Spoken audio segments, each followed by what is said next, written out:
Bismillah, Assalamualaikum warahmatullahi wabarakatuh.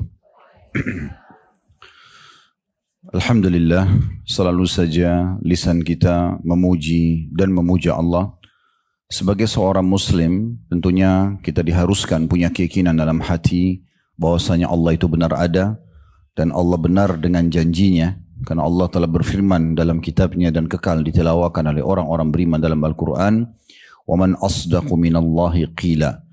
Dan siapa lagi yang lebih jujur daripada Allah dalam pernyataan. Dan juga Allah berfirman, innallaha la yukhliful mi'ad. Allah tidak akan pernah memungkiri janji-janjinya.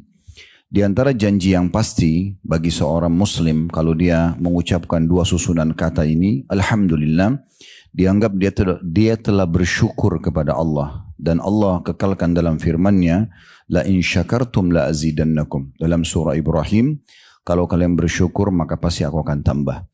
Dan banyak sekali nikmat Allah yang kita perlu renungi ibu-ibu sekalian. Di antaranya Allah masih memberikan kita umur yang kita bisa gunakan hari ini, memaksimalkannya dalam menambah kantong-kantong amal soleh kita. Dan kalau di masa lalu ada pelanggaran atau ada maksiat, maka kesempatan kita bertaubat agar lepas dari hisabnya. Maka kita menganggap ini adalah hari emas kita. Karena umur sebenarnya adalah umur yang telah berlalu. Kalau seseorang di antara kita umurnya 30, 40, 50, 60 tahun dan sudah dilalui, maka itulah umur yang sebenarnya. Kedepannya kita tidak pernah tahu berapa hari lagi, berapa waktu lagi Allah berikan kepada kita. Jadi kalau masih diberikan kesempatan, maka maksimalkan kepada tujuan utama kita diciptakan, yaitu mengabdi dan juga menyembah Allah Subhanahu wa Ta'ala. Dan saya yakin mungkin kita semua kumpul di sini, dimulai dari Sahibul Bait yang sudah mengadakan pengajian. Semoga Allah jadikan ini sebagai tambahan amal. Dan juga bagi ibu-ibu yang sudah hadir, tentu tujuannya adalah untuk mempelajari agama Allah Subhanahu wa Ta'ala. Dan ini bagian daripada tujuan kita diciptakan. Allah berfirman dalam surah Az-Zariyat, surah nomor 51 ayat 56, وَمَا خَلَقْتُ الْجِنَّ وَالْإِنسَ إِلَّا لِيَعْبُدُونَ. Aku tidak ciptakan jin dan manusia kecuali memang untuk mengabdi atau menyembah kepadaku. Memang tujuan kita ada di muka bumi ini, ibu-ibu sekalian, untuk sholat, untuk zikir, untuk doa, untuk jenguk orang sakit, bakti dengan orang tua, haji dan umrah, puasa Ramadan, semua itu tujuannya. Kalau makan, minum, jalan-jalan, memberi pakaian dan segala macam, ini adalah pernak-pernik kehidupan. Pelengkapnya saja. Jangan sampai kita mendahulukan pernak-pernik, lalu kemudian kita lupakan tujuan utama kita, yang kita diciptakan di muka bumi ini, yaitu mengabdi dan beribadah kepada Allah Subhanahu wa Ta'ala. Maka alhamdulillah Allah berikan kesempatan kita hari ini untuk duduk bersama-sama. Dan sekaligus saya bahasakan, tentu saya duduk di sini ibu-ibu sekalian bukan karena saya lebih tahu, tapi karena kami diundang dan juga menjalankan perintah Allah Subhanahu wa Ta'ala, fadzakir fa inna dzikra tanfa'ul mu'minin. Saling memberikan peringatan karena peringatan itu sangat bermanfaat bagi orang-orang beriman. Dan juga selanjutnya kita panjatkan salam hormat kita kepada utusan Allah Nabi besar Muhammad sallallahu alaihi wa ala alihi wa sahbihi wasallam, sebagaimana Allah telah perintahkan kita untuk mengucapkan salam hormat tersebut, dan tentunya untuk mengejar keutamaan yang sudah dijanjikan. Karena satu kali ucapan salam hormat ini akan dibalas 10 rahmat Allah. Dan rahmat Allah meliputi pengampunan dosa, peninggian derajat dan pemenuhan semua kebutuhan-kebutuhan kita dan juga solusi dari permasalahan hidup. Kita akan masuk ke bahasan kita pada kesempatan ini kurang lebih 1 jam ke depan sesuai yang dijadwalkan, jam 13.00 sampai 14.00 insyaAllah, dengan judul doa mustajab. Mungkin kita mulai dulu dengan masalah doa. Kalau doa ini bahasa kita supaya mudah difahami, sebenarnya ya penyampaian permintaan, curhat, ya. Apapun yang kita butuhkan lalu kita sampaikan kepada Allah Subhanahu wa Ta'ala dikatakan doa. Jadi kalau kita faham ini, maka kita harusnya bisa memaksimalkannya, karena ini sebuah fasilitas yang gratis. Tinggal modalnya tutup aurat, kita ikhlas dalam hati. Lebih bagus lagi kalau dalam kondisi berwudu, mulai dengan alhamdulillah wassalatu wassalamu ala rasulillah, puji Allah dulu, baca salawat kepada Nabi SAW, kemudian sampaikan hajat kita. Ya Allah, sembuhkan penyakit saya, ya Allah ampuni dosa-dosa saya, ya Allah berkahi hidup saya. Tidak ada sesuatu yang sulit. Allah subhanahu wa ta'ala memastikan dan memerintahkan kita agar selalu berdoa. Bukan kapan ada waktu. Bukan juga kita berdoa ibu-ibu sekalian di saat ada hajat saja. Karena dalam bab doa ini, ibu berdoa kepada Allah subhanahu wa ta'ala minta dipertahankan nikmat. Misal lagi sehat, lagi kuat, lagi melimpah rezekinya, lagi bahagia rumah tangganya, lagi berbakti anak-anaknya. Pokoknya lagi banyak nikmat. Kita meminta agar nikmat tersebut dipertahankan oleh Allah, itu lebih afdal dibandingkan nanti ibu ada masalah baru minta solusinya. Pahalanya lebih besar. Ya, jadi kalau ibu sehat sekarang, ibu mengatakan, ya Allah pertahankan kesehatanku, itu lebih besar pahalanya dibandingkan ibu sakit lalu bilang, ya Allah sembuhin saya. Ya, berarti tidak ada alasan untuk tidak berdoa.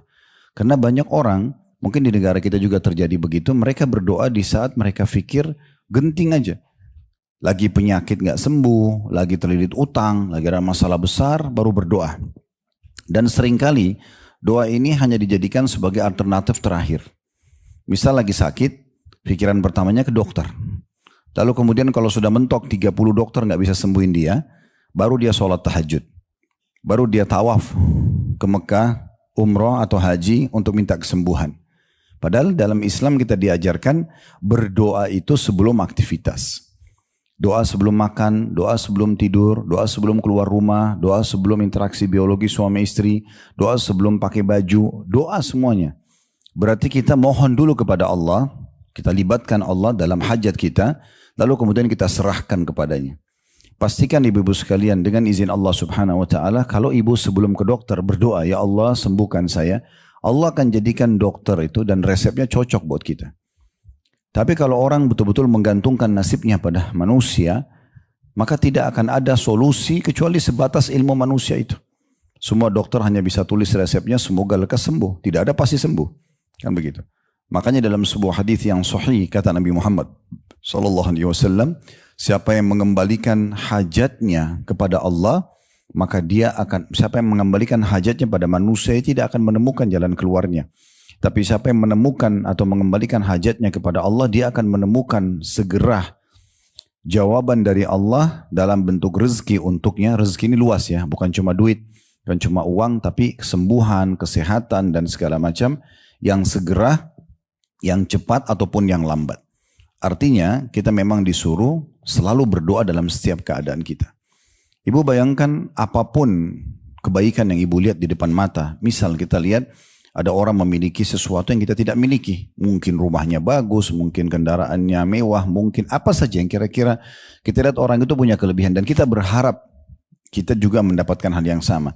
Di saat itu kita bisa menjadikan momen itu sebagai momen untuk berdoa. Ya Allah, sebagaimana Engkau telah berikan hamba-Mu si fulan ini, berikan juga kepadaku. Itu boleh kita jadikan sebagai doa. Kelebihan yang orang milikin pun kita bisa jadikan sebagai doa. Selain tadi yang sudah kita titik beratkan, nikmat yang sedang ada pada diri kita, kita minta dipertahankan, bagian dari doa. Nikmat yang ada pada diri orang lain, kita minta agar diberikan hal yang sama, juga bagian daripada doa. Selama ibu tidak bentrok dengan sunnatullah, sistem yang Allah buat. Begini maksudnya. Ibu nggak mungkin minta doa, misalnya lihat satu ibu cantik banget, lalu ibu bilang, ya Allah jadikan muka saya sama dengan dia. Kan nggak mungkin. Karena memang muka dia sudah begitu Allah kasih. Ya kan gitu. Jadi nggak mungkin. Atau ibu misalnya, ini contoh supaya mudah difahami. Ibu pengen jadi laki-laki, ya Allah jadikan saya laki-laki. Kan nggak mungkin. Sistem Allah buat ada laki-laki, ada perempuan. Itu nggak mungkin. Tapi kalau hanya minta kekayaan, minta jabatan, minta kesehatan, minta keturunan, minta apa saja, kepintaran, itu semua nggak bentrok dengan sunnatullah atau sistem Allah buat, Allah bisa kasih. Allah akan kasih ya.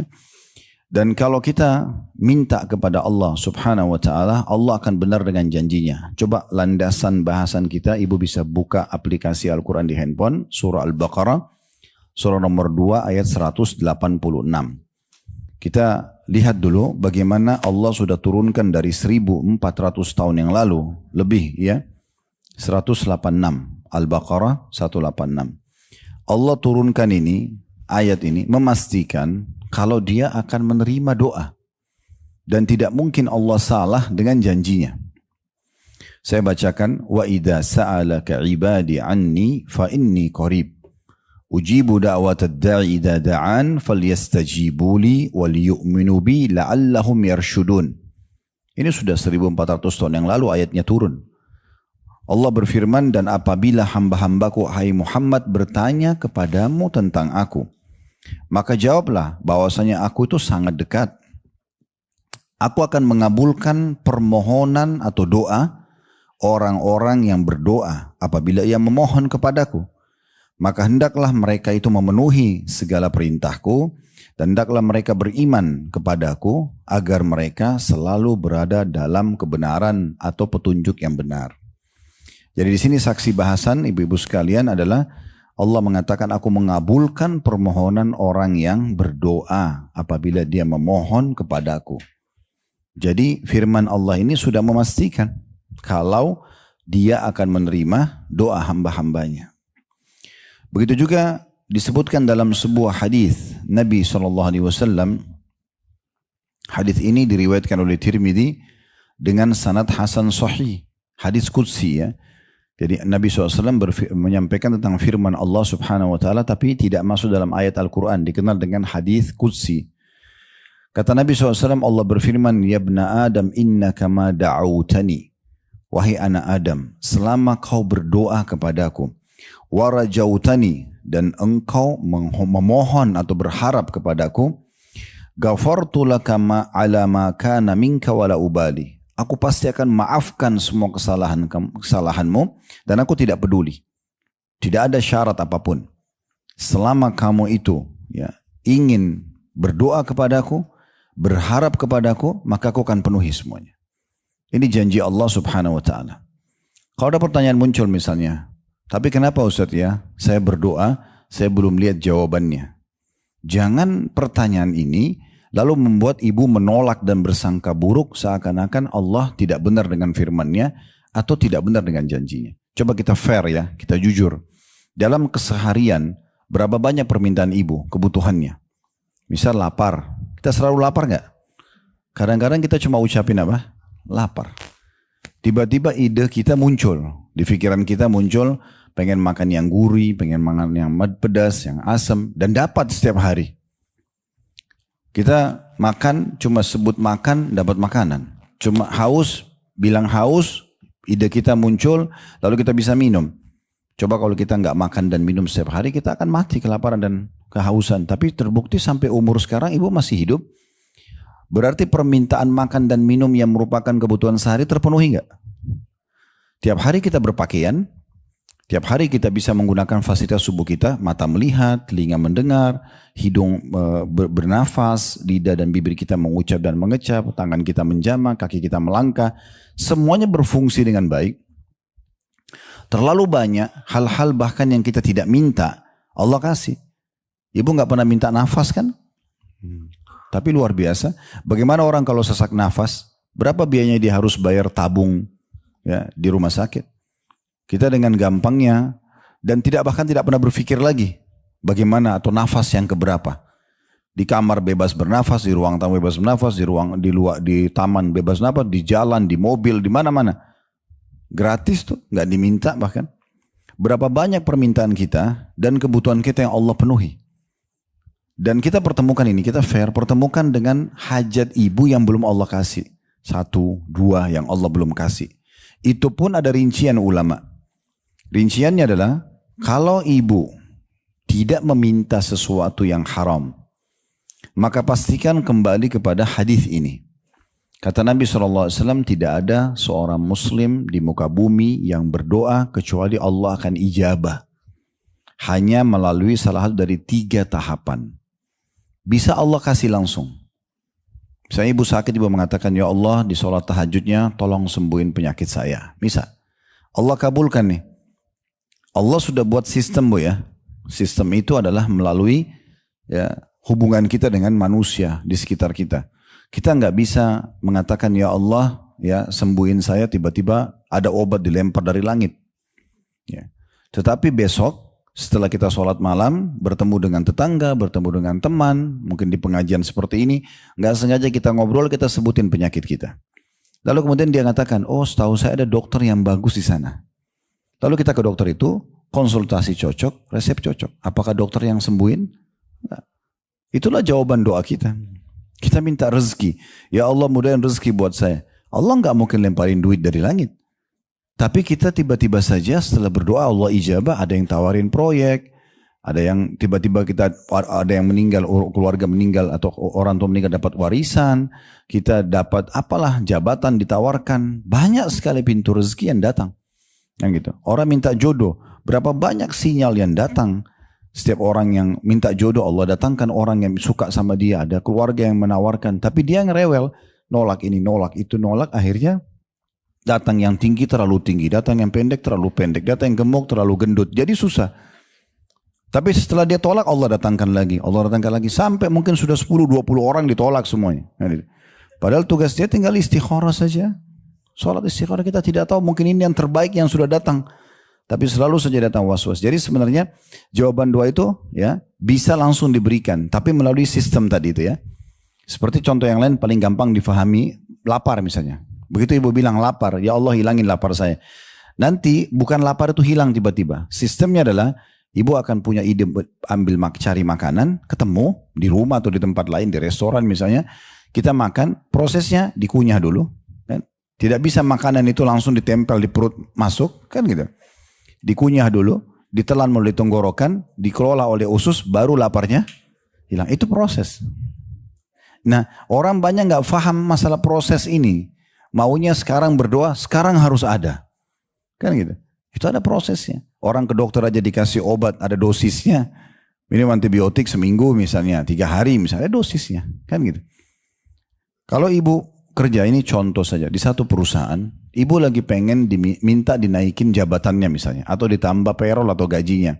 Kalau kita ajukan ke dirut misalnya, anggaplah kita langsung dirut, tidak usah bicara HRD dan segala macam, kita langsung ke atau owner perusahaan kita ajukan. Begitu kita ajukan permintaan tersebut, ditaruh di atas mejanya, apakah ibu akan gebrak-gebrak pintunya? Mana permintaan saya kemarin? Gak mungkin kan? Mungkin bahkan ditolak. Mungkin ibu akan sabar, ibu akan tunggu. Mungkin sesekali ibu nanya, minggu depan ibu baru tanya, kemarin tuh gimana ya permohonan saya. Itu pun dengan cara yang baik. Itu dengan manusia. Bagaimana dengan Allah Subhanahu Wa Taala? Nah ini poin-poin sederhana, tapi harus difahami baik-baik gitu ya. Jadi bisa saja Allah kasih langsung, tapi dengan melalui sistem yang Allah buat tadi. Atau Allah hilangkan keburukan yang semisal setara dengan doa dia. Misal takdirnya ibu akan tabrakan, misal. Atau ibu akan ditipu oleh seseorang. Itu nggak jadi karena doa yang ibu selama ini panjatkan. Jadi bisa dihilangkan keburukan yang akan menimpa dia. Gitu kan? Atau disimpankan dalam bentuk pahala yang dia panen pada hari kiamat. Nah khusus poin terakhir ini, yang ketiga, ada riwayat lain menguatkan. Kata Nabi SAW, nanti akan datang orang-orang pada hari kiamat diberikan pahala bergunung-gunung. Banyak sekali. Sampai dia tidak tahu dari mana. Dan dia menanyakan kepada para malaikat, ini amal dari mana? Saya nggak pernah tahu saya buat amal ini. Maka kata para malaikat, ini adalah hasil dari doa-doa kamu yang kamu panjatkan di dunia yang belum kamu terima balasannya di dunia. Maka diberikan dalam bentuk pahala yang besar, dipanen di hari kiamat. Apa yang terjadi? Orang-orang ini berharap di saat itu, kata Nabi Muhammad SAW, kalau semua doanya di dunia tidak dikasih di dunia, dikasih di akhirat saja. Karena perlunya mereka. Berarti dari 3 tahapan ini Bu, tidak ada namanya doa tidak diterima. Cuma Allah lebih tahu diberikan kemana. Gitu kan? Apakah langsung dikasih di saat itu? Apakah Allah hilangkan musibah yang akan menimpa dia? Atau Allah simpan dalam bentuk pahala nanti akan menggembirakan dia di akhirat? Ini poin dasar yang harus diketahui. Tapi kalau ibu berdoa dengan hal-hal yang haram, ada kan penghalang doa ya. Seperti kata Nabi SAW dalam hadis Bukhari, ada orang rambutnya acak-acakan, pakaiannya kumuh, tidak pakai alas kaki, maksudnya miskin sekali. Berdoa mengatakan, wahai Tuhanku, bagaimana Allah bisa menerima sementara makanannya haram, minumannya haram, pakaiannya haram. Jadi nggak mungkin, ada penghalang. Nah kadang-kadang doa kita dihalang oleh Allah kepada Allah SWT karena ada hal-hal yang haram. Makanan di badan kita ini yang menjadi energi, nutrisi tubuh kita haram. Minumannya juga begitu. Pakaian yang kita pakai juga begitu. Dari hasil manipulasi, hasil ini, hasil itu segala macam.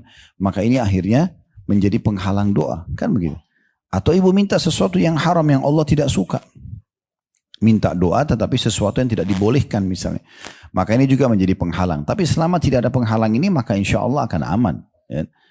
Jadi fahami baik-baik ya. Sekarang kita akan masuk juga bagaimana Allah subhanahu wa ta'ala di firman yang lain memerintahkan kita untuk berdoa, bahkan menganggap orang yang tidak berdoa itu sombong. Ya, ini Allah sudah kekalkan dalam Al-Quran dalam surah Ghafir, surah nomor 40 ayat 60. Ini nama lainnya surah Ghafir, ini surah Mu'min. Surah nomor 40 ayatnya ayat 60. Ya.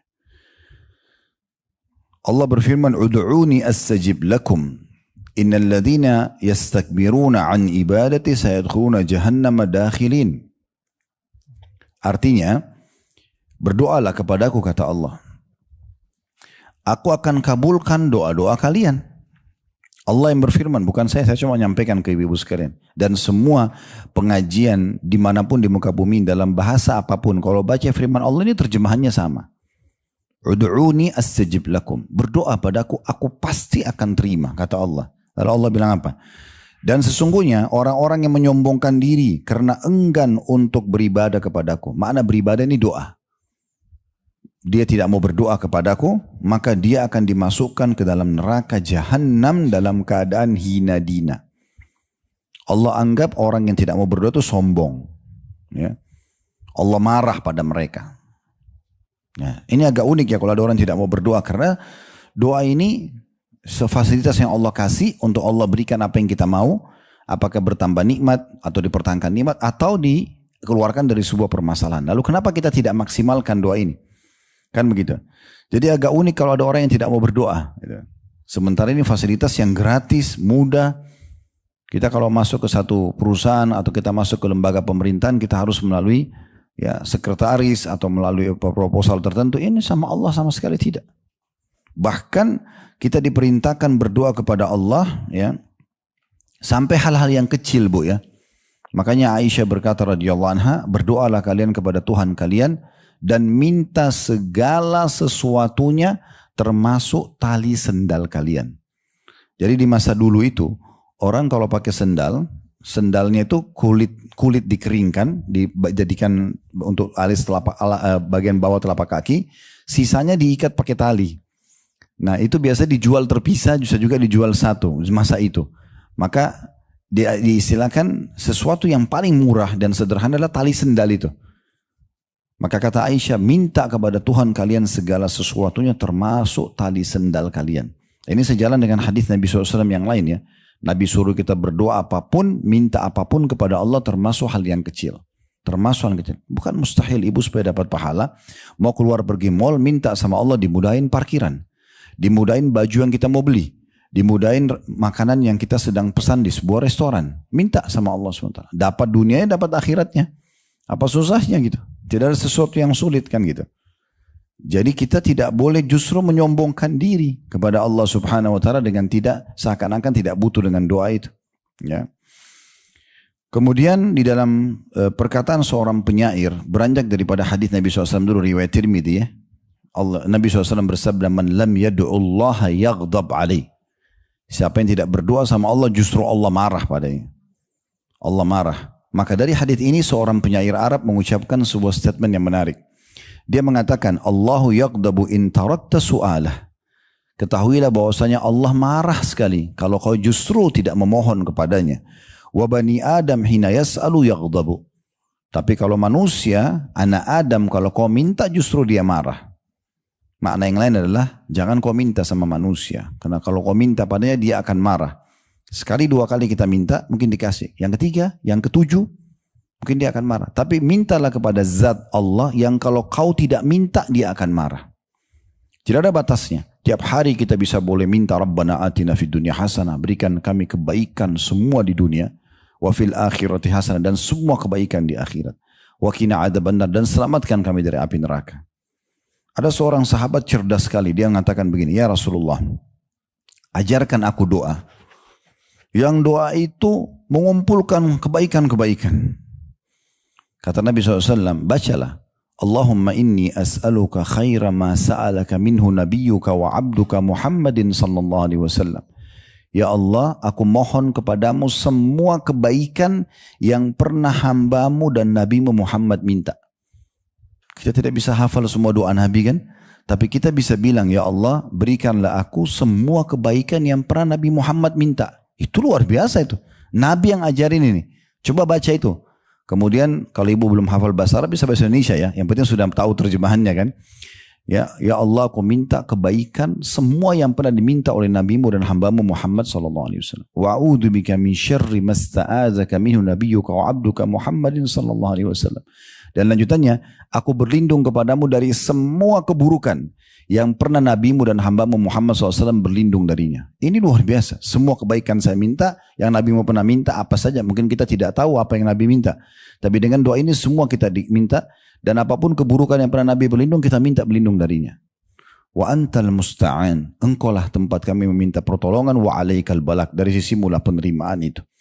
Jadi memang ada doa-doa yang luar biasa gitu. Ya, yang bisa kita diberikan oleh Allah Subhanahu wa taala. Sekarang kita akan lengkapkan bahasan kita, syarat diterimanya doa. Jadi supaya kita tahu, sekarang kan kalau ibu mau melamar di satu kantor kerja, itu kan biasa ada syaratnya ya. Mungkin memberikan CV-nya, kemudian masuk dalamnya ijazah, segala macam lah, foto, dan itu pengalaman kerja.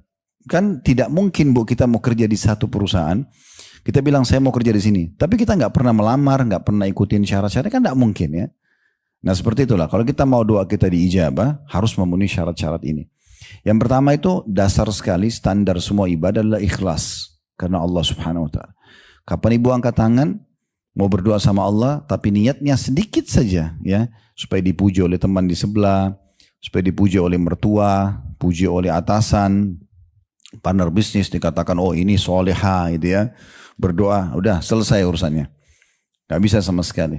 Makanya kata Nabi SAW, al-yasiru minar riya syirk. Sedikit saja riya sudah syirik. Apa itu riya? Karena manusia, bukan karena Allah.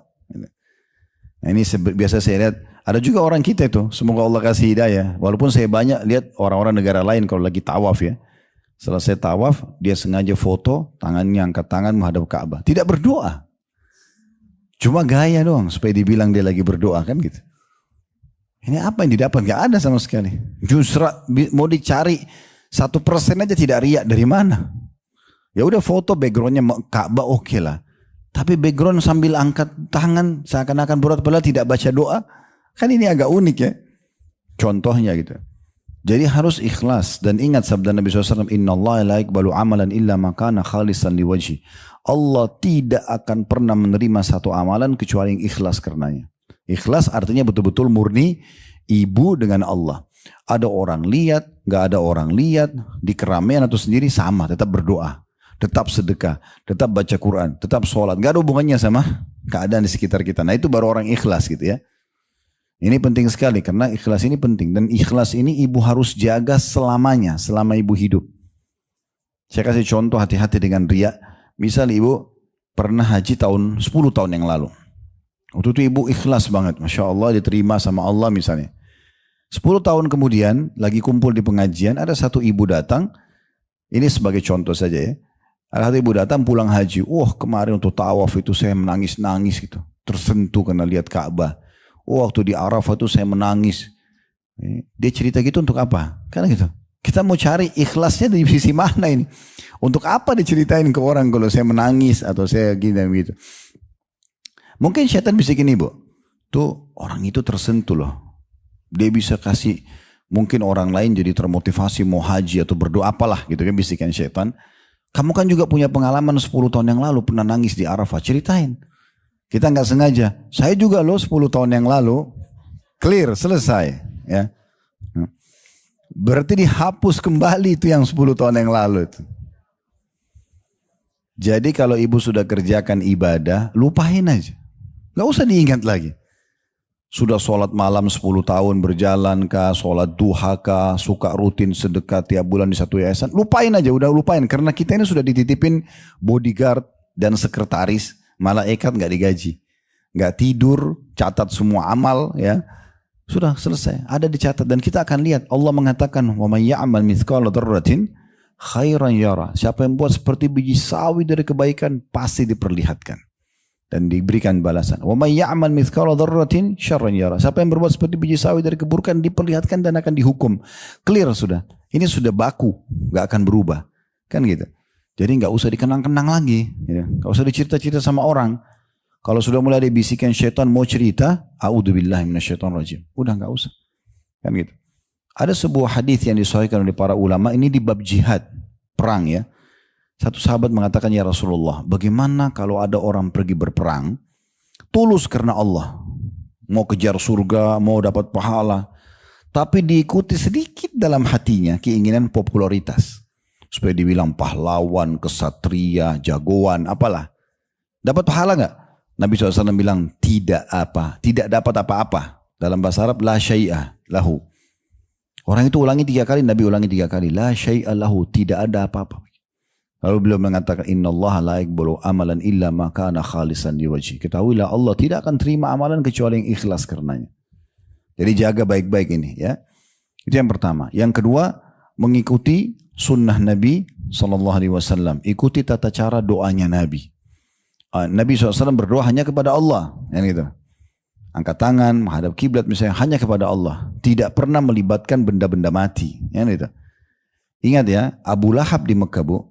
Abu Jahal, Umayyah bin Khalaf, ya, tokoh-tokoh Quraisy dulu yang kafir kepada Nabi. Itu kalau ibu hidup di masa itu, ibu tanya, siapa yang menciptakan langit dan bumi? Mereka semua serentak bilang Allah. Jadi orang-orang ini kenal ada Tuhan namanya Allah. Kalau ditanya Ka'bah, ini rumahnya siapa? Mereka akan bilang, ibu kalau hidup di masa Abu Jahal tanya, Abu Jahal ini Ka'bah rumah siapa? Dia bilang rumahnya Allah. Lalu kenapa mereka dicap kafir? Karena mereka musyrik, Bu. Mempartnerkan Allah dengan makhluk. Datangkan patung benda mati, dia berdoa sama Allah, berdoa juga sama patung itu. Ini melanggar. Nggak boleh. Mirip sekarang orang kita banyak sholat. Iyyaka na'budu wa iyyaka nasta'in. Hanya kepadamu ya Allah. Dalam Al-Fatihah.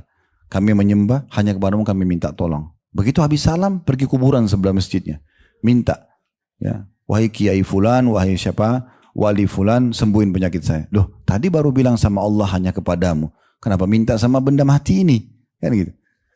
Kalau kita bertemu dengan kuburan, perintah agama, ucapin salam dan doakan mayit. Itu selesai. Mereka yang butuh doa kita, bukan kita yang minta pada mereka. Kan gitu. Ini hati-hati sekali ya. Nabi SAW ajarkan agar memurnikan doa kepada Allah Subhanahu wa Ta'ala. Ya.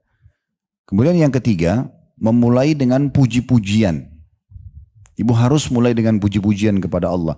Minimal alhamdulillah. Minimal.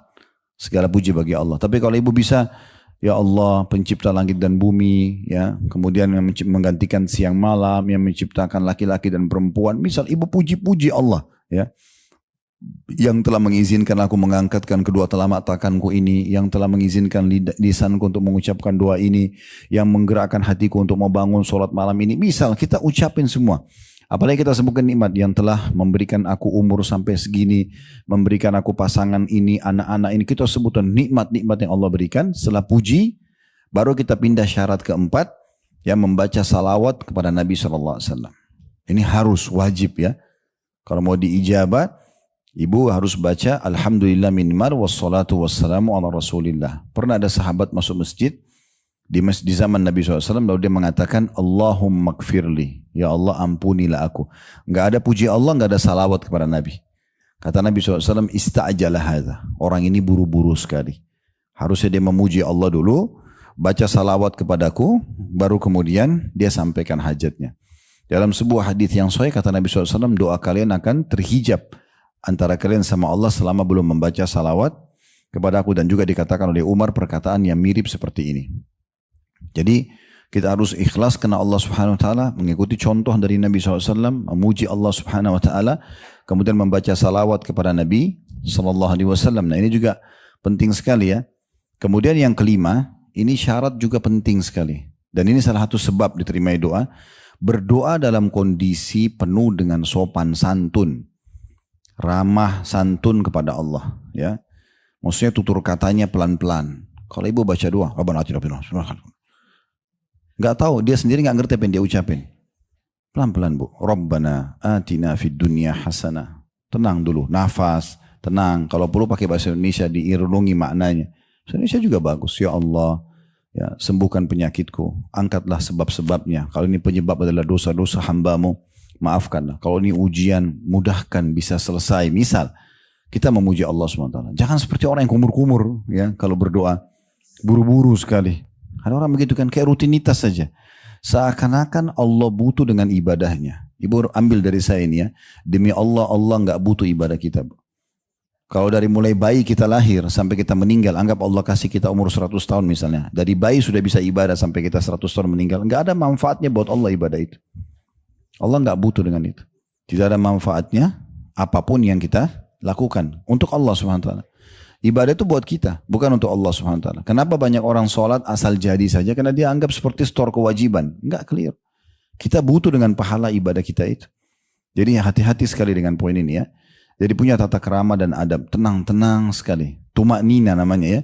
Dalam bab sholat itu wajib. Kalau ada orang sholat buru-buru, Allah Akbar, itu nggak diterima sholatnya. Batal. Doa juga sama. Ya, bagaimana kita menyebutkan dengan cara-cara yang baik, cara yang santun. Ya. Kata Nabi SAW, yustajabu li ahadikum malam ya'jal. Diterima doa seseorang dari kalian selama dia tidak tergesa-gesa. Nah, di sini tergesa-gesa bisa ada dua makna. Dalam ucapannya, dan juga tergesa-gesa mengharap langsung dibalas oleh Allah. Detik itu juga minta kesembuhan harus sembuh, gitu kan? Maka Nabi bilang pasti diterima selama kalian tidak tergesa-gesa. Para sahabat mengatakan, ya Rasulullah, bagaimana ciri orang tergesa-gesa itu? Kata Nabi SAW, yaqulu da'autu walam yustajabu li fatarakat doa. Dia bilang, saya sudah berdoa, saya tidak lihat hasilnya, maka dia pun meninggalkan doa. Mungkin ibu tinggal sehari lagi berdoa, diijabah. Mungkin tinggal 2 kali lagi berdoa. Mungkin tinggal 3 kali lagi. Kenapa berhenti? Berdoa sampai ibu lihat hasilnya. Berdoa saya. Dan ada hadis lain. Saya lama renungi hadis ini bu ya. Hadis ini luar biasa dalam doa. Kata Nabi SAW, kalau Allah mendengar doa yang indah dari seorang hamba, Allah menerlambatkan jawabannya. Kalau ibu pintar sekali nyusun kata-kata, ya saking indahnya doa itu dan khusyuknya ibu misalnya di sejadah ibu sendiri dengan mukennahnya ibu berdoa sama Allah dengan tulus di kamar ibu di tengah malam misalnya di sepertiga malam Allah turun ke langit Allah berdoa, ibu berdoa ya saking indahnya sampai Allah menunda. Kata Nabi SAW, kenapa ditunda ini untuk apa? Kata Nabi SAW, agar hamba tersebut tetap dalam doanya. Bayangkan bu, ibu kalau lagi sakit ibu bilang begini, ya Allah sembuhin, sembuh langsung. Kira-kira masih berdoa? Tapi kalau Allah tunda 3 hari, 1 minggu, kan kita berdoa terus. Dan ini selama kita berdoa di prosesnya ini, kalau kita tahu besarnya pahala yang Allah kasih, mungkin kita berharap selama hidup kita akan berdoa terus. Jadi nikmati prosesnya itu. Ya, berdoa sambil menikmati prosesnya. Yang keenam, harus diikuti dengan keyakinan. Dan sangka baik kepada Allah, kalau Allah mendengar dan Allah akan terima. Ini harus bu ya. Ini syarat-syarat harus dipenuhi. Kata Nabi SAW, Udu'u rabbakum mukinuna bil ijabah. Fa inna Allah la iqbalu du'a min qalbin ghafil. Berdoalah kalian kepada Tuhan kalian dalam kondisi penuh keyakinan akan diterima. Karena Allah tidak akan terima doa dari hati yang lalai. Berdoa, ya Allah sembuhin gak sih? Ya tapi berdoa sajalah. Jadi tidak yakin. Enggak, ya Allah zat yang memberikan kesembuhan, ya, zat pencipta segala sesuatunya, sembuhkanlah hambamu. Dengan penuh keyakinan diijabah. Ya, ini termasuk poin penting yang untuk diperhatikan. Jadi penuh keyakinan kita untuk keyakinan kepada Allah untuk agar bisa diterima doa tersebut. Kemudian selanjutnya yang ketujuh, ibu memaksimalkan waktu-waktu mustajab. Nah ini ada rincian ya tentang waktu-waktu mustajab ini. Jadi waktu-waktu yang diterima. Dimulai yang setiap hari kita lalui, sepertiga malam. Nah, sepertiga malam itu, kalau misal, ini contoh supaya ibu bisa hitung ya. Kalau misalnya, kita tidak hitung waktu maghrib sekarang, karena berubah-berubah ya. Tapi kalau misalnya maghrib jam 6 sore, subuh jam 5 pagi, ini kalau jam 6 sore ke jam 5 subuh 11 jam bu. Ya enggak? Ya kan? Kan jam 6 kita hitung 7, 8, 9, 10, 11, 12 ya. Kemudian ditambah lagi 5 jam gitu kan. Di situ ada 1, 2, 3, 4, 5. Kurang lebih 11 jam. Ya. 11 jam ini dibagi 3. Dibagi 3. Mulai dari maghrib sampai subuh. Nah sepertiganya berarti kurang lebih 3,5 jam sebelum subuh itu namanya sepertiga malam Bu. Ini waktu mustajab doa. Sesuai dengan hadis ya Nabi SAW, yanzilu Rabbuna tabaraka wa ta'ala kulla laylatin ila sama'id dunya. Sesungguhnya Tuhan kita yang maha berkah dan maha tinggi turun ke langit bumi pada saat tertinggal sepertiga malam. Ya. Hina yabqa thuluthul lailil akhir. Pada saat tersisa sepertiga malam. Sesungguhnya Allah yang maha berkah maha tinggi turun ke langit bumi, ya, ke langit dunia setiap malam. Dan itu pada saat tertinggal sepertiga malam. Yaqul, seraya berfirman, may yad'uni fa'astajibalah. Siapa yang berdoa padaku, maka aku akan terima doanya. Wa may yas'alni atau yas'aluni fa'utiyah. Siapa yang minta, aku akan kasih. May yastakfiruni fa'akfiralah. Siapa yang memohon ampun, saya akan maafkan. Dan 3 hal ini yang paling dibutuhkan oleh seorang hamba ya. Punya hajat, sampaikan. Mau minta tolong, minta. Dan juga minta agar diampuni dosa-dosa. Nah ini waktu yang luar biasa, yang mustajab. Dan ini setiap malam ibu bisa lakukan. Ya, insya Allah dengan tidur lebih cepat, tidak begadang kecuali pada hal-hal yang darurat saja. Kemudian ibu bangun, kalau tidak bisa 3,5 jam sebelum subuh, setengah jam sebelum subuh gak ada masalah. 20 menit sebelum subuh gak ada masalah. Sebab sampai azan subuh waktunya mustajab. Kalau belum terbiasa sholat malam, baru mau dimulai, maka mulai 15 menit, setengah jam sebelum subuh, ya, bangun, wudu, sholat. 2 rakaat, sholat malam, 1 rakaat, witir misalnya, terus berdoa. Nah itu waktu mustajab. Nanti pelan-pelan kalau sudah terbiasa, sudah seminggu, 2 minggu nanti terbiasa, ibu bisa mundurin waktunya. Misalnya jadi 45 menit, terus menambah rakaatnya kan gitu ya. Jangan awal mau sholat tahajud, pilih dari jam 2 malam, bacanya Al-Baqarah ya. Udah setelah itu 10 tahun lagi nggak bakal sholat malam gitu ya. Nah nanti sholat malamnya yang dijadikan sebagai alasan, oh ini sholat malam susah ya. Padahal sebenarnya itu sunnah hukumnya dan ibu bisa saja ya, sholat minimal 2 rakaat. 2 rakaat itu cuma 3-4 menit, 5 menit lah maksimal ya kita kerjakan. Baik ini termasuk ya waktu mustajab doa. Kemudian yang kedua, yang paling sering sekali tentu berlaku pada kita adalah pada saat azan dikumandangkan dan juga antara azan dan iqamah. Ini 1 hari 5 kali kita dengar. Ya subuh, ya duhur, ya asar, maghrib, isya. Maka saya sarankan ibu kalau lagi dengar azan berhenti dulu semua aktivitas. Jalankan sunnah Nabi SAW. Kalau kalian dengarkan muadzin, ucapkan seperti yang diucapkan olehnya. Ya, lalu kemudian bacalah salawat kepadaku setelah muadzin, setelah la ilaha illallah, terus kita baca Allahumma shalli ala Muhammadin wa ala ali Muhammad yang kita baca biasa di tahiyat. Kemudian baru mintalah al-wasilah untukku. Allahumma rabba hadhihi da'wati tamma was salatil qa'imah ati Muhammadanil wasilata wal fadilah. Wasilah ini istana di surga yang paling mewah. Itu hanya untuk 1 orang saja. Dan itu hanya persaingan di antara nabi-nabi. Kita nggak bisa masuk di situ. Makanya kata Nabi SAW, itu hanya untuk 1 orang dan aku berharap aku pemiliknya. Siapa di antara kalian minta wasilah untukku, dia akan dapat syafaatku. Ya. Jadi kita disuruh ngikutin muadzin ya. Setelah itu maksimalin berdoa. Dengarkan hadisnya. Kata Nabi SAW, thintani la turaddani au qallama turaddani du'a. 2 keadaan dan 2 waktu yang sangat jarang doa ditolak. Disebutkanlah indan nida, pada saat azan dikumandangkan. Nah mulai itu ya. Kalau ikuti muadzin kemudian sambil kita sisipin untuk berdoa. Jangan lupa ya, alhamdulillah wassalatu wassalamu rasulillah, baru kemudian sampaikan hajatnya ya. Wa indal ba'si hina yalhamu ba'duhum ba'dha. Dan keadaan kedua pada saat 2 pasukan Islam dan non muslim itu berperang, lagi berkecamuk, di saat itu doa mustajab bagi seorang muslim. Tapi kan kita tidak ada peperangan. Beda dengan teman-teman kita di Palestina. Semoga Allah berikan kemerdekaan mereka. Sebagaimana Allah berikan kita ya. Allahumma amin. Dan saya juga sedikit saya sisipkan di sini. Kalau ibu lagi lihat media di handphonenya. Setiap terlewat berita Palestina. Jangan langsung di skip. Berdoa minimal. Ingat. Alhamdulillah. Wassalatu wassalamu rasulillah. Ya Allah berikanlah kemenangan saudara kami di sana. Gak masalah. Habis itu pindah ke yang lainnya, tapi sisipkan doa di situ supaya kita lepas tanggung jawab hari kiamat. Nanti Allah akan tanya, kamu tahu saudaramu di sana disiksa, kenapa kamu nggak berdoa minimal sudah nggak bantu makanan, minuman, nggak bantu uang, nggak bisa berperang fisik, doa juga tidak mau. Ini agak unik ya. Kemudian juga setelah azan, antara azan dan iqamah ini waktunya pendek. Ya. Mungkin masjid-masjid kita maksimal 10-15 menit, kalaupun masjid-masjid besar ya, biasa pakai jam digital. Setelah itu mungkin maksimal 10-15 menit kalau masjidnya memang sudah sepakat jemaahnya, kadang-kadang nunggu. Tapi umumnya tidak seperti itu. Biasanya cuma 5 menit. Apalagi kalau tidak pakai jam digital, muadzinnya habis adzan, sholat sunnah dia langsung iqamah. Ada sebagian tempat begitu. Padahal sebenarnya ini waktu mustajab. Dalam sebuah hadis yang riwayat Tirmidzi dengan sanad hasan sahih, kata Nabi SAW, "Ad-du'a la yuraddu bainal azani wal iqamah." Doa tidak akan pernah ditolak antara azan dan iqamah. Itu pendek sekali waktunya ya. Makanya kalau ibu lagi di jalan pun dengerin azan, atau lagi ada radio, dengerin misalnya ya.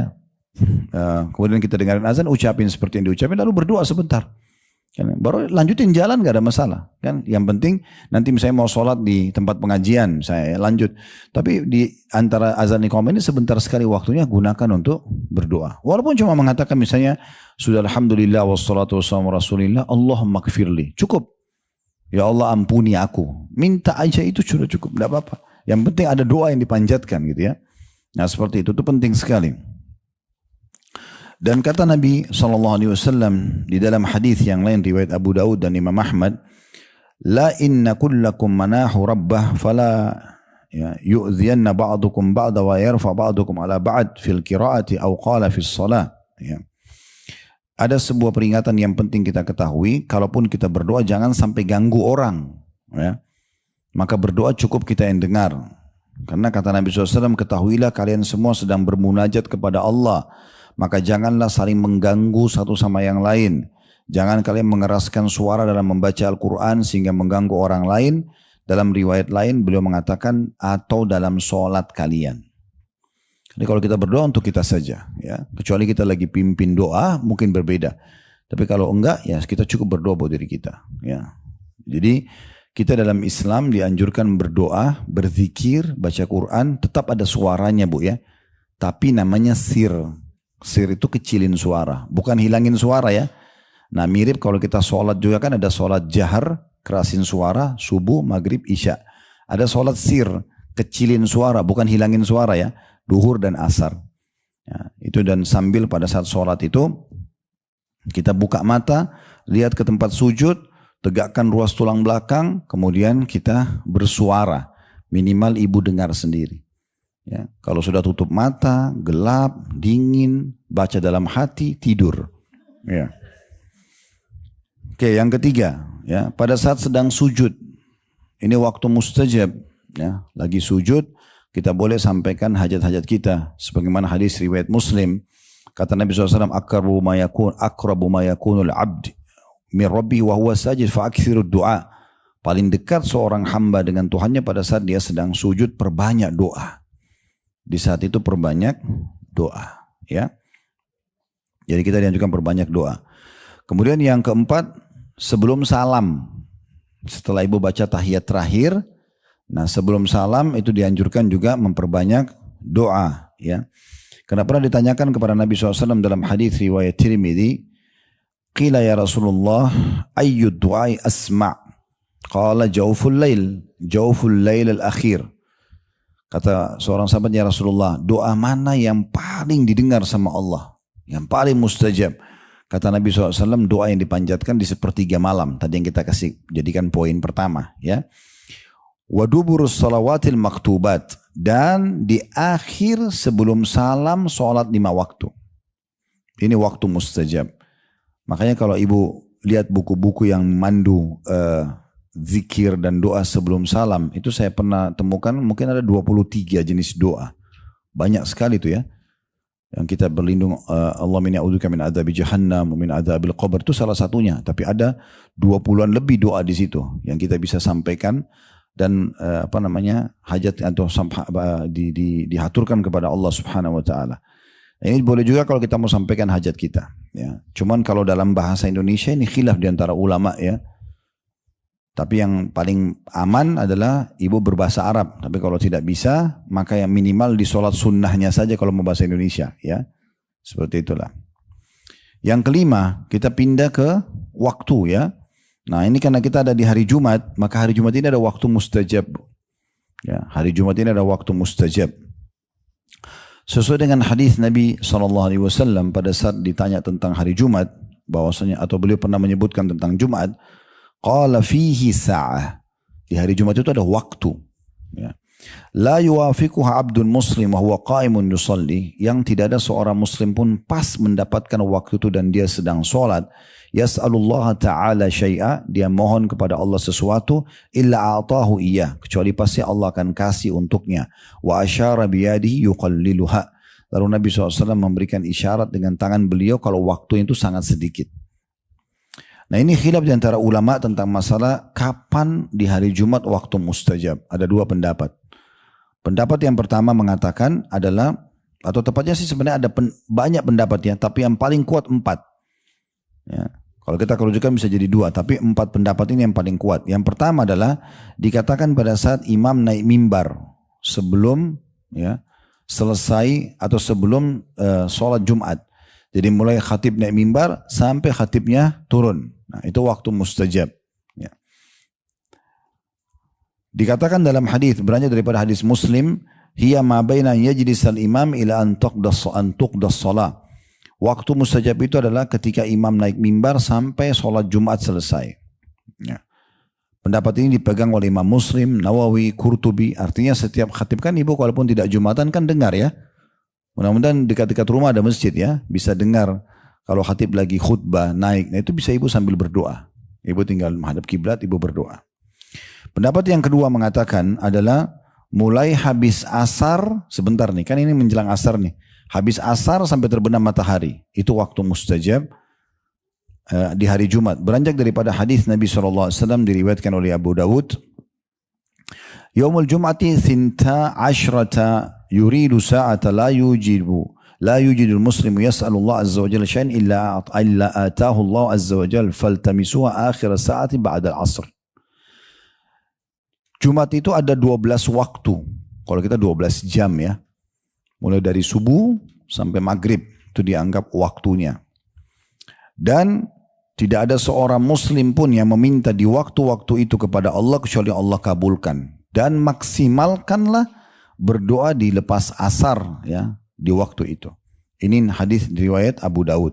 Ini pendapat kedua yang mengatakan waktu mustajab itu habis asar sampai terbenam matahari. Pendapat ketiga mengatakan setelah asar namun di akhir-akhir hari Jumat saja. Maksudnya selepas asar tapi langsung, bukan sampai terbenam matahari.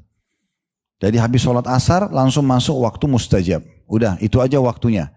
Setelahnya sudah tidak masuk. Ini pendapat yang ketiga. Tapi ini tidak berdalil ya. Kemudian pendapat yang keempat itu yang mengatakan bahwa saya menggabungkan semua waktu-waktu ini, dan kalau kami pribadi cenderung dengan itu ya. Jadi karena ini pendapat-pendapat yang baik, maka kenapa kita tidak anggap semua ini adalah pendapat yang kita satukan. Berarti pada saat khatib di atas mimbar kita juga berdoa, makanya juga pada saat sebelum turun dari khutbah, di khutbah kedua khatib berdoa kan. Nah itu doa itu waktu mustajab tuh. Sama habis asar pada saat mau atau sampai terbenam matahari. Dan juga di pendapat yang keempat ini mengatakan bisa juga dia 12 waktu semuanya. Mulai dari subuh sampai terbenam matahari. Itu semuanya masuk waktu mustajab. Itu yang keempat ya. Betul gak? Allahu a'lam. Ikutin gak ini? Yang kelima, pada saat hujan turun. Ya. Yang kelima itu pada saat hujan turun.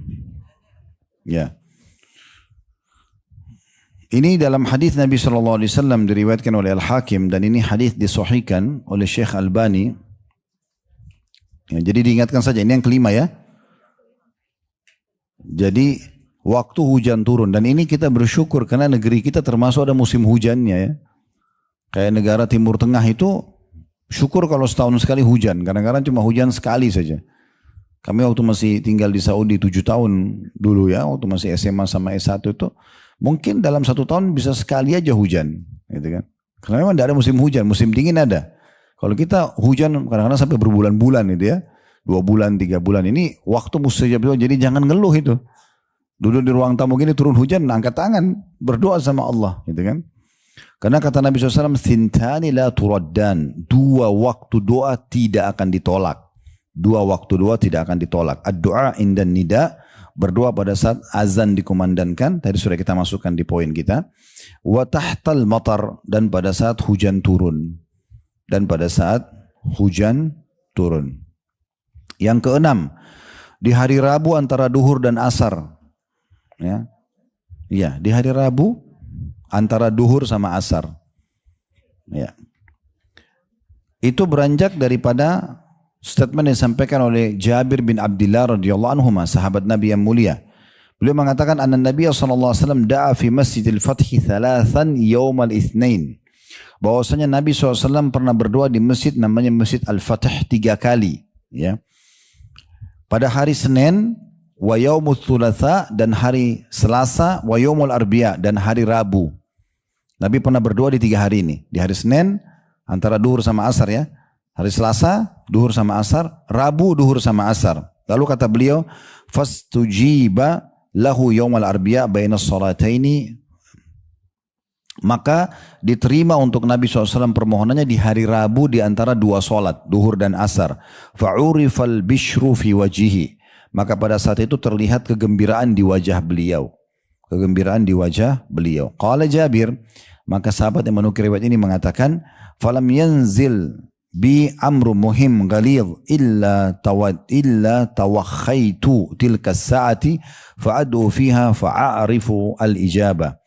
Kata Jabir, maka semenjak kejadian tersebut, semenjak Nabi diijabah doanya hari Rabu antara duhur sama asar, beliau mengatakan, semenjak itu tidak ada satu perkara penting pun dalam hidupku yang aku butuh jawabannya, ya, dari Allah Subhanahu wa taala, kecuali aku mengejar waktu itu, Rabu antara duhur sama asar, dan aku selalu melihat ijabahnya. Aku selalu melihat ijabahnya, gitu ya. Dalam riwayat lain, "Fastujiba lahu yaumul arbi'a baina sholataini adh-dhuhra wal 'ashr." Diterima doa Nabi SAW di hari Rabu antara duhur dan asar. Dan hadis ini disebutkan oleh Imam Ahmad, Al-Haythami, dan ini disahihkan oleh Syekh Albani. Ya, ini waktu mustajab. Yang keberapa ini? Oh, sekarang 7.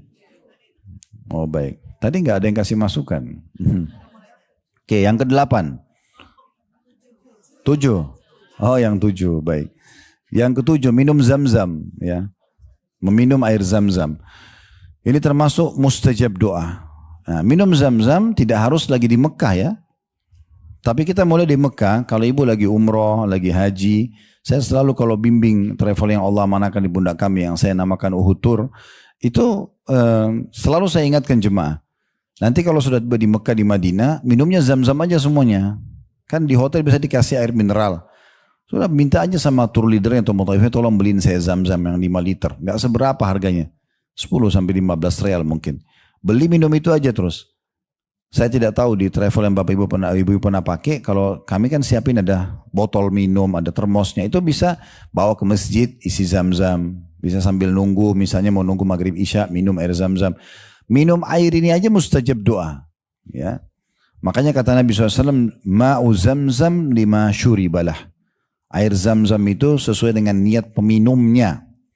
Sesuai dengan niat peminumnya. Nah, kenapa di sini dikatakan doanya mustajab? Karena ulama merincikan yang dimaksud dengan sesuai dengan niat orang yang meminumnya, maksudnya adalah sesuai dengan doanya. Makanya Imam Syafi'i rahimahullah mengatakan, saya minum zam-zam dengan niat 3 hal. Imam Syafi'i bilang, yang pertama saya minta agar panahan saya tidak meleset. Karena beliau suka sekali berburu, Imam Syafi'i. Beliau berdoa agar panahannya enggak meleset. Dan beliau mengatakan setelah itu panahan saya tidak pernah meleset. Yang kedua saya minta agar menjadi ulama muslimin. Minum zam-zam saya minta jadi ulama muslimin. Dan yang ketiga minta minum zam-zam agar dimasukkan ke dalam surga. Ya. Jadi minta zam-zam itu. Itu kan setiap minum. Berarti kita bisa maksimalkan ini. Dan alhamdulillah di Indonesia juga ada zam-zam kan. Ya, ada zam-zam biasa ada dijual, ada zam-zam disiapin, bisa dibeli. Dan zam-zam itu kalau misal ibu hanya punya satu galon saja yang 5 liter. Kalau udah mau habis tambah air biasa nggak apa-apa. Dicampur ya. Yang penting masih ada zam-zamnya. Sebagian pendapat ulama ada yang mengatakan zam-zam itu menzam-zamkan air lain. Jadi kalau dicampur dia masih bisa. Ini kalau dalam memang betul-betul ibu nggak punya lagi. Tapi kalau ibu masih bisa dapat, itu sangat bagus. Ya.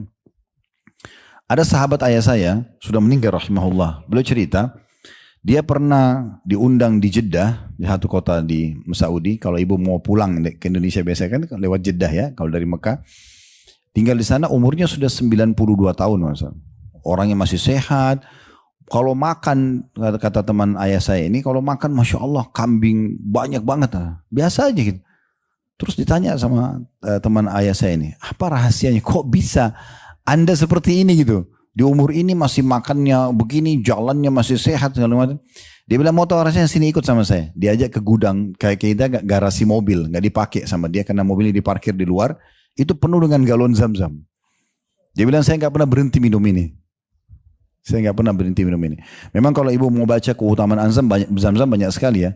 Sampai kata Nabi SAW, zam-zam itu minuman sekaligus makanan. Dalam riwayat lain makanan yang mengenyangkan. Kalau pernah dengar Abi Dzar radhiyallahu anhu sahabat Nabi yang mulia, beliau waktu pertama cari Islam itu selama 40 hari tinggal di Mekah nggak punya makanan, beliau cuma minum zam-zam, minum air aja 40 hari.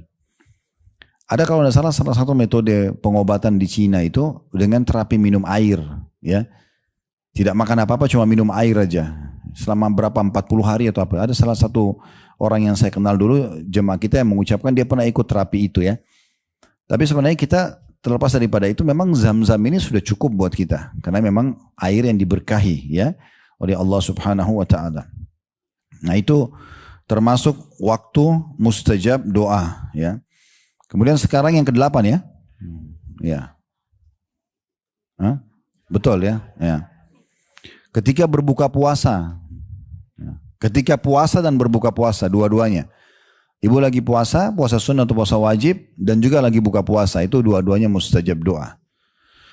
Karena dikatakan dalam hadis Nabi SAW diriwayatkan oleh Ibnu Majah, diriwayatkan oleh Tirmidzi, "Thalathun la turaddu da'watuhum."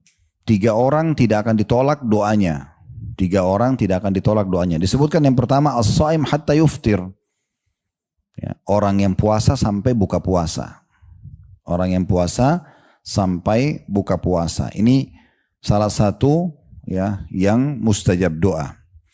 Dan dikatakan juga bagaimana Nabi SAW memerintahkan kita untuk membaca doa di saat ya, buka puasa. Karena ada doanya, dhahabadz dzama', telah hilang rasa haus, wabtalatil uruq, telah basah semua urat-urat saraf, wa thabatal ajru insyaallah, semoga pahala sudah dicatatkan. Itu termasuk berdoa. Lalu kita dianjurkan berdoa di saat itu ya.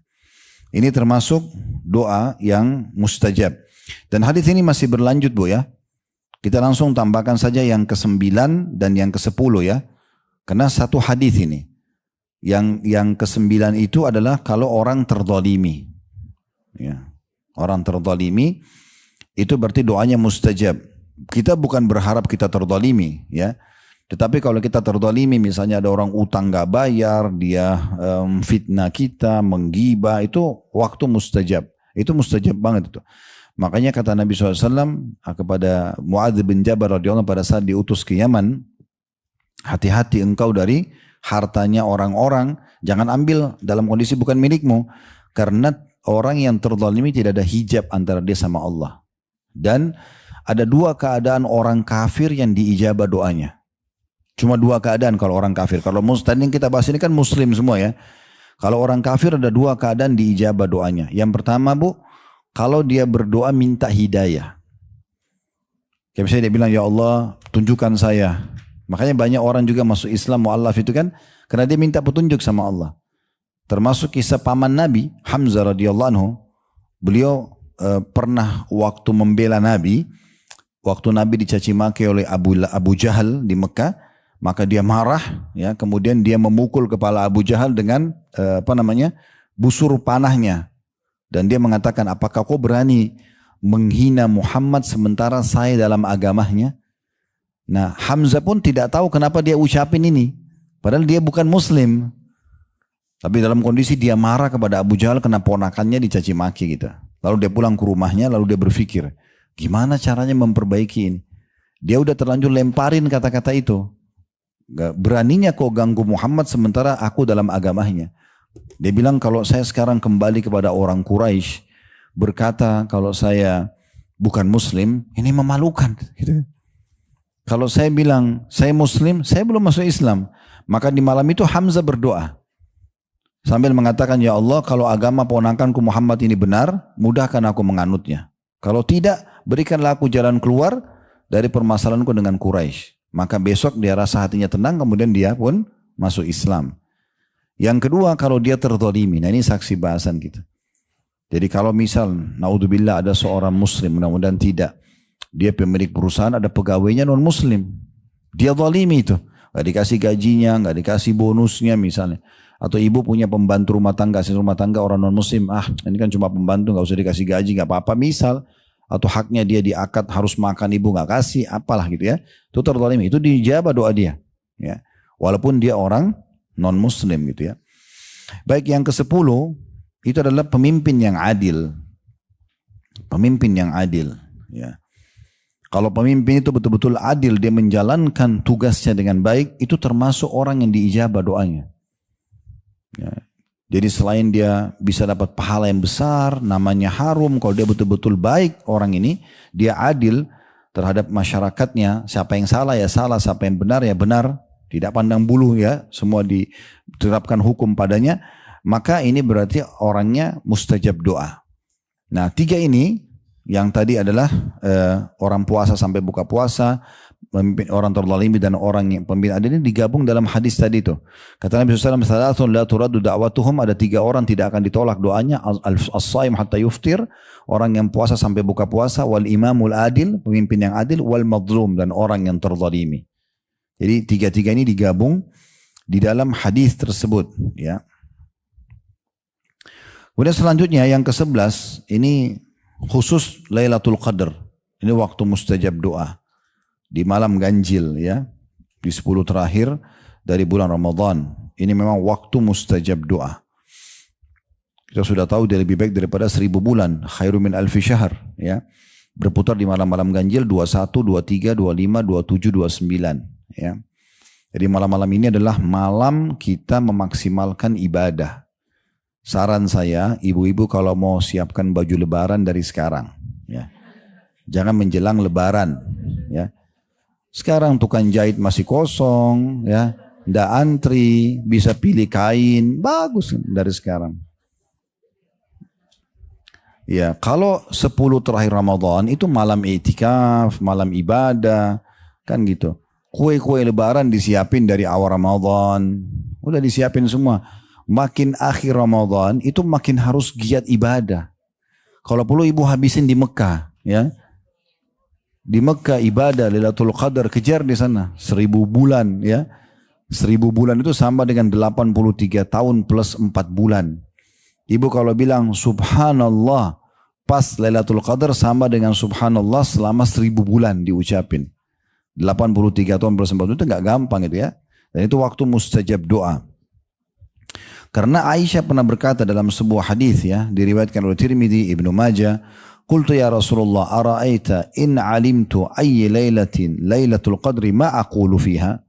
Wahai Rasulullah, kalau saya pas dapat nih Lailatul Qadar, kata Aisyah, apa yang harus saya ucapkan? Doa apa yang saya panjatkan? Kenapa Aisyah bertanya? Karena tahu kalau itu adalah mustajab doa. Dan juga doa di saat itu dan semua ibadah dilipat gandakan 1000 bulan. Ya. Maka Nabi mengatakan qala quli, beliau mengatakan ucapkanlah Allahumma innaka afuun tuhibbul afwa fa'fu anni. Ya Allah, engkau adalah zat ya yang menyukai pengampun atau maha pengampun ya, dan menyukai sifat pemaaf itu, maka maafkanlah kesalahan-kesalahanku. Ini juga termasuk mustajab doa. Termasuk mustajab doa ini yang keberapa sekarang? 12 ya. Doa orang tua buat anak. Hati-hati ya. Doa orang tua buat anak-anak. Jadi kalau anaknya ibu aktif atau cucunya aktif, bilang Masya Allah. Jangan kok kamu nakal banget ya. Anak lagi aktif bukan nakal, doain. Jangan bilang ibu nyesal lahirin kamu, ya, misalnya. Atau apalah ya. Ingat, kata Nabi SAW begini dalam hadis yang sahih, ya, sehingga saya diriwayatkan oleh Al-Hakim, jangan kalian mengucapkan kata-kata buruk buat diri kalian, keluarga kalian, harta kalian yang bisa saja malaikat lewat mengaminkan terjadi. Misal ibu lihat dirinya di cermin, kok saya jelek sih? Kenapa harus ucapin ini? Allah yang buat mukanya ibu itu Allah. Ibu seakan-akan menghina Allah. Gimana cara? Kan yang nyusun alis kita, mata kita, hidung ini kan Allah. Kita coba disuruh pakai fasilitasnya. Ngapain hina diri sendiri? Contoh misalnya. Atau tadi ya, anaknya dia ucapin kata-kata yang tidak baik. Ya. Kenapa kita tidak bilang misalnya untuk anak kita, semoga kau jadi orang yang sukses nak, semoga engkau menjadi orang saleh, salehah. Walaupun dia sangat aktif. Ini pernah saya sampaikan di ceramah-ceramah kami di tempat lain, karena di sini mungkin perdana ya. Syekh Sudais, Abdurrahman Sudais, Imam Masjid Haram, itu pernah ditanya di wawancarai, karena imam ini luar biasa gitu. Mungkin semua yang seumur dengan beliau, sepantaran dengan beliau itu mungkin sisa satu orang saja, satu atau dua orang saja. Sehingga saya ada Syekh Huzaifi di Madinah, sama ada satu lagi Imam Masjid Haram yang sudah sangat tua, biasa imam subuh itu. Ya. Kalau tidak salah Syekh Budair atau apa itu ya. Yang jelas beliau pernah ditanya, apa rahasianya? Kenapa anda ini bisa menjadi imam yang seperti ini? Betul-betul orang hampir semuanya suka suaranya. Dan kalau di malam-malam ganjil 10 terakhir Ramadan, alhamdulillah kami biasa bimbing jemaah ke sana itu. Itu tidak pernah di malam ganjil, kalau malam yang 27, malam-malam yang diharapkan Lailatul Qadar ya, malam 29 doa khatam Quran itu tidak pernah orang lain yang berdoa, pasti beliau. Dan kalau berdoa itu 1 jam pun berdiri orang nggak rasa gitu. Dia berdoa seperti dia sama Tuhan yang ngobrol berdua gitu ya. Luar biasa sekali. Ditanya apa rahasianya? Dia bilang doa ibu saya. Terus ditanya sama yang wawancarai, memang apa doa ibu anda? Dia bilang saya waktu kecil dulu kalau saya nakal, ibu saya dalam kondisi jengkel mengatakan gini, pergilah ke Masjid Haram, semoga kau jadi imam haram. Dalam kondisi marah, masih bisa doain anaknya jadi imam haram. Terkabulkan benar tuh. Ya. Kalau pernah dengar kisah Juraij nggak bu? Bayi Juraij di dalam hadis Bukhari. Karena ada beberapa bayi bicara dalam buayan ya. Nabi Isa bicara masih bayi ya. Kemudian ada bayi yang mau dilempar, kisah Ashabul Ukhdud yang ibunya mau dilempar ke dalam api, terus takut, akhirnya anaknya bayinya bilang jangan takut ibu kau dalam kondisi benar, itu bicara dalam buayan. Dan ada bayi Juraij. Juraij ini seorang yang soleh dari Bani Israel dulu, rajin sekali ibadah. Dia cuma kalau kita mungkin musolah ya, dia cuma di musolahnya aja, nggak kemana-mana, ibadah tiap hari itu aja kerjanya, sampai terkenal orang soleh. Satu waktu ada satu perempuan pelacur datang kepada tokoh-tokoh masyarakat di sekitar situ, lalu ada kejadian sama ibunya dulu. Dia lagi sholat sunnah, ibunya panggil-panggil, wahai Juraij, dia bingung, jawab ibunya atau lanjutin sholat. Akhirnya dia lanjutin sholat, dia pikir nanti habis salam baru dia ketemu ibunya. Tapi ibunya ini gak sabaran. Ibunya saking marah sama anaknya, lalu dia mengatakan, semoga kau tidak meninggal sampai kau melihat wajah-wajah perempuan pelacur. Begitu hadisnya. Jadi ibunya ini lisannya tajam banget ya. Dia bilang begitu. Dan walaupun Juraij orang soleh terjadi itu. Terjadi dari ucapan ibunya itu. Akhirnya satu waktu ada satu perempuan pelacur datang ke negeri itu. Kata Nabi, ini kisah Nabi Muhammad SAW hadis sahih ya. Perempuan itu datang kepada tokoh-tokoh masyarakat lalu mengatakan, bagaimana kalau saya bisa goda Juraij berzina? Kata mereka, kalau kau berhasil, bagus. Apa yang kau minta kami akan kasih. Karena mau mengetes imannya Juraij.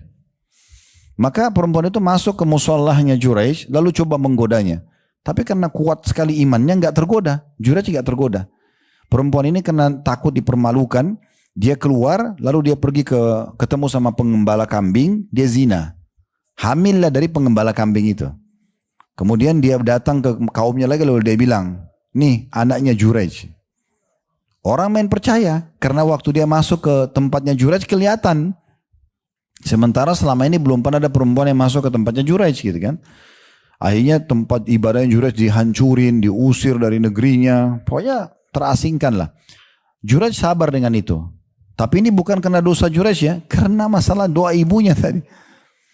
Akhirnya waktu perempuan pelacur itu melahirkan, Juraij datang, di rumah perempuan itu dan disaksikan oleh semua orang, lalu dia tekan perutnya bayi itu sambil mengatakan, sebutkan siapa nama ayahmu. Maka bayi itu bicara. Bayi itu mengatakan, ayahku si fulan pengembala domba. Itu karamahnya ya, kelebihan yang Allah berikan kepada Juraj karena dia orang soleh. Tapi sebab datang hujan ini karena doa ibunya. Ini hati-hati ya. Hati-hati kalau lagi ribut sama suami, saya nyesal nikah sama kamu. Jangan. Semoga Allah kasih kamu hidayah, semoga Allah perbaiki hubungan kita. Jangan menyesal, nanti jadi nyesal benar. Kan gitu. Menyesal saya kerja di sini, menyesal saya pindah di sini. Kenapa menyesal? Minta kebaikannya. Kemudian doa hari Arafah. Ini yang keberapa? 13 ya. Ya. Doa hari Arafah. Ya, jadi kalau ibu lagi haji, ya, ini maksimalin ya. Jadi jangan di Arafah sibuk makan, minum terus ya. Bukan tidak boleh. Biasanya kena pakai travel bagus, Masya Allah tendanya bagus, makanan banyak, enggak berhenti. Ya. Dari panas ke dingin ke hangat. Akhirnya masuk WC, keluar WC, habis waktu Arafah dengan itu. Ya. Jadi makan secukupnya, minum secukupnya boleh gitu kan. Karena ini jangan diulang-ulang, sayang sekali. Karena Arafah itu dari mulai menjelang duhur sampai terbenam matahari. Ini waktunya. Ya.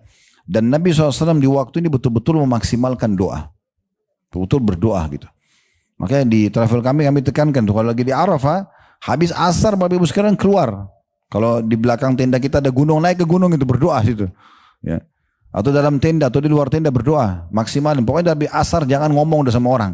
Sampai terbenam matahari. Karena Nabi SAW di hari Arafah itu mengangkat tangan ke langit. Salah sampai dalam riwayat dikatakan kelihatan putih ketiak beliau. Ya, berdoa sama Allah sampai terbenam matahari. Itu waktu mustajab. Dan kata Nabi SAW dalam hadis yang sahih riwayat Tirmidzi, khairud doa yaum Arafah. Sebaik-baik doa adalah doa Arafah. Yang ke-14 ya, pada saat musafir. Ya, musafir ini mustajab doa. Ya. Karena kata Nabi SAW dalam hadis juga, ya, yang tidak akan ditolak doanya salah satunya adalah musafir. Ibu safar aja dari Jakarta ke Bandung, lagi safar, santai aja di mobil, lagi naik pesawat ke Surabaya, ulangin waktu dari 1 jam itu, ya 5 menit lah. Alhamdulillah, wassalatu wassalamu rasulillah, sampaikan hajatnya, gitu ya. Ini termasuk yang jangan luput dari kita ya. Kemudian yang ke-15, doa muslim untuk muslim yang lain, tapi tidak di depan dia. Ya. Doa muslim untuk muslim yang lain, ya. Jadi kayak misalnya ibu mendoakan siapalah ya muslim-muslim, misalnya kayak saudara kita di Palestina ibu doakan misalnya, atau ada teman ibu yang ibu memang merasa dia baik sama ibu, lalu ibu mau doakan tapi dia tidak tahu gitu, ibu doakan diam-diam, itu mustajab. Ya. Sebagaimana kata Nabi SAW, doa seorang muslim hadap muslim yang lain ala zahril ghaib, tidak kelihatan, orangnya tidak tahu kalau kita doakan, itu mustajab, diterima. Ya. Cuma yang perlu digarisbawahi ibu ya, hati-hati. Kalau ibu berdoa, selalu doa yang baik saja ya. Jangan doa yang buruk. Karena ada hadis Nabi begini bu. Tidak ada seorang muslim yang mendoakan muslim yang lain. Kecuali di atas kepalanya ada malaikat yang mengatakan, walaka mithluhu walaka mithluh. Kau akan dapat yang sama, kau akan dapat yang sama. Jadi kalau ibu bilang misalnya, ya Allah berkahilah hartanya si fulana misalnya ya. Ibu doakan. Berarti malaikat sedang bilang kau akan dapat yang sama. Kalau ibu bilang ya Allah hilangkan bangkrutin misal. Nah berarti malaikat juga bilang kau juga dapat ya. Nah gitu. Jadi tidak usah doain orang keburukan. Doain kebaikan aja. Gitu kan. Jadi kalau ada orang sudah mampu pun, orang sudah berhasil, ibu bilang ya Allah berkahi dia, tambahkan buat dia. Sebenarnya kita sedang doakan diri kita itu. Kan gitu. Jadi tidak ada celah untuk mendoakan keburukan. Kalau ada orang berbuat zalim sama kita, Bu, kita punya 2 opsi dalam berdoa. Opsi pertama, ibu berdoa kehancuran buat dia. Misal ada orang utang sama ibu, dia nggak bayar. Lalu ibu mengatakan, ya Allah butain matanya, ya Allah pincangin. Misal, ibu kan terzalimi ya. Ini bisa, tetapi ini murni balas dendam. Ya. Allah ijabah nih, matanya buta, udah selesai. Ibu dapat apa? Utangnya nggak dibayar, udah dendamnya doang terbalas. Ya, selesai, buta. Ada opsi yang kedua, ini lebih bagus. Ibu bilang, ya Allah berikan dia hidayah, buat dia menyadari kesalahannya. Misal, ya, Ibu doa gitu, kemudian Allah kasih hidayah dia, dapat hidayah. Dia bayar utangnya semenjak itu dia jadi baik, dia di sholat segala macam. Ibu panen pahalanya. Jadi bersihkan hatinya, nggak usah isi dengan dendam-dendam ini nggak penting. Orang sejahat apapun sama kita, doakan supaya dapat hidayah. Daripada kita doakan binasa, untuk apa? Karena semua manusia bisa saja punya kesalahan kan? Kan begitu ya. Yang ke-16 ya. Oke. Itu adalah doa anak buat orang tua kita balik. Tadi ini luput dari saya nih. Ya. Sebaliknya tadi kan orang tua ke anak ya. Sekarang sebaliknya, anak untuk orang tua. Karena Nabi SAW mengatakan apa? Kalau anak Adam terputus, kalau meninggal dunia terputus sumber pahalanya kecuali dari 3. Kan sedekah jariah, ilmu bermanfaat atau anak soleh yang mendoakan. Kan gitu. Jadi ada doa anak soleh. Maka ini mustajab. Mustajab. Nanti di dalam sebuah riwayat Muslim juga, seingat saya di riwayat Muslim itu dikatakan nanti ada orang datang hari kiamat dikasih pahala bergunung-gunung dan dia tidak tahu dari mana. Lalu ditanya malaikat, ini pahala dari mana? Kata para malaikat, ini adalah istighfar anakmu untukmu. Maksudnya doa, mohon agar diampuni orang tuanya. Jadi mulai sekarang ibu kalau punya anak, punya cucu, selalu ajarkan doa untuk orang tua. Rabbi ghfirli walidayya itu selalu dibaca. Kalau mau tidur, ajarin dikir mau tidur, ajarin juga doa itu. Ya, selalu agar mereka ucapkan. Kalau kita meninggal dan anak kita sering mengucapkan doa ini sudah cukup buat kita. Karena akan terus ada pengampunan dosa. Gitu, ada pengampunan dosa. Allahu a'lam. Ini insya Allah bahasan kita yang insya Allah berhubungan dengan doa. Tentu kalau kita ingin bahas ini panjang sekali ya. Saya ada pengajian khusus sebulan sekali itu 2 kali itu membedah buku judulnya doa. Memang itu satu buku yang cukup tebal. Yang ini kita coba simpulkan di pertemuan kita dalam 1 kali pertemuan. Nah itu sebenarnya panjang sekali bahasanya. Tapi insya Allah tadi